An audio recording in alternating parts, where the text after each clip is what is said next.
Le député national représente la nation et n'a pas de mandat impératif.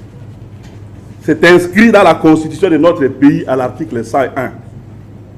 Le député provincial est investi des mêmes prérogatives à l'échelle de la province. Les opinions des élus du peuple, non investis de charges de porte-parole de leur formation politique, concernent le peuple dont ils sont les représentants. Que des élus appartenant à Ensemble pour la République dénoncent les excès tribalistes du pouvoir qui devrait diriger la République dans l'intérêt de tous. Le secrétaire général de l'UDPS n'y a vu que l'ombre de Moïse Katumbi contre le président de sa tribu. Contre le président de sa tribu. Que dire? Sinon, Seigneur Dieu, il faut avoir pitié de notre pays.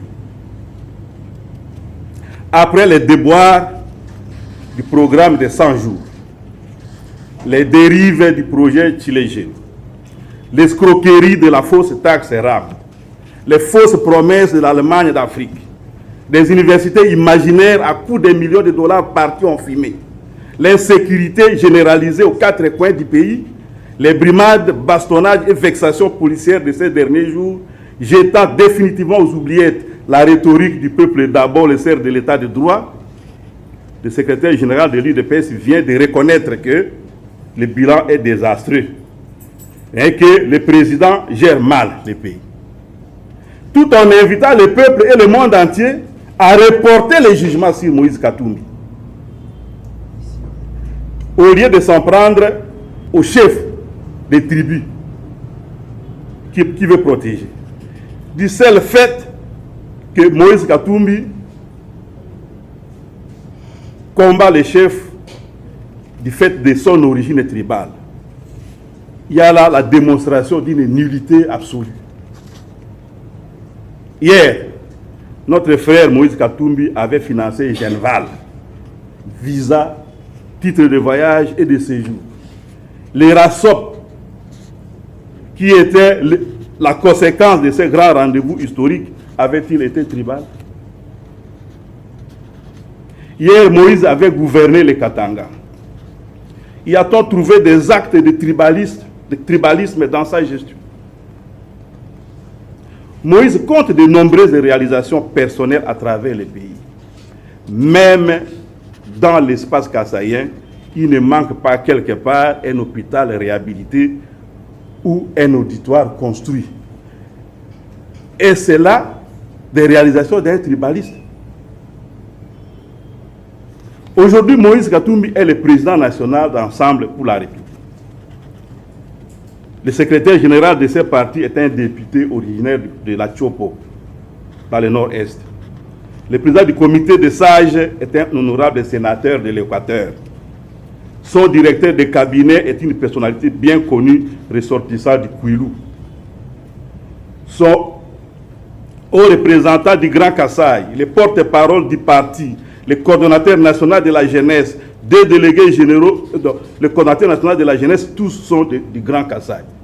Et ce n'est pas tout, il y a même des secrétaires nationaux aussi, ici, là le gouverneur du parti, comme le professeur Kalambaï, ou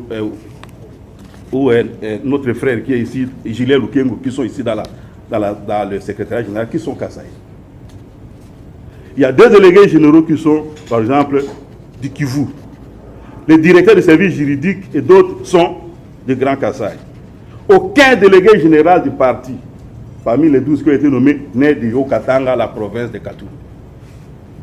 L'assistant personnel de M. Katumbi, le premier et le dernier à le voir dans une journée, M. Henri Kongolo Biata, est du Kasaï oriental.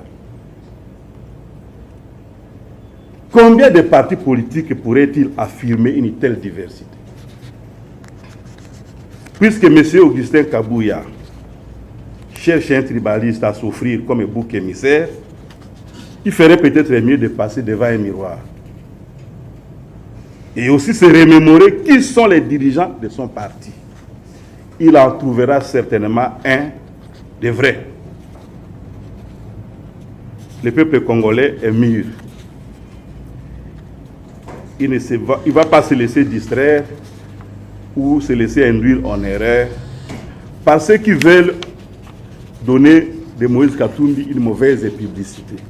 Et quant au président de la République, je n'aime pas beaucoup polémiquer, j'ai beaucoup de respect pour les institutions de la République, mais puisque le président de la République s'est fait comme juge de l'opposition, dans cette déclaration, nous sommes bien obligés, avec tous les respects, de lui rappeler qu'il n'a pas prêté serment comme juge des activités de l'opposition, mais pour faire le bien-être du peuple congolais. Et sur ce chapitre-là, il n'a rien fait de bon.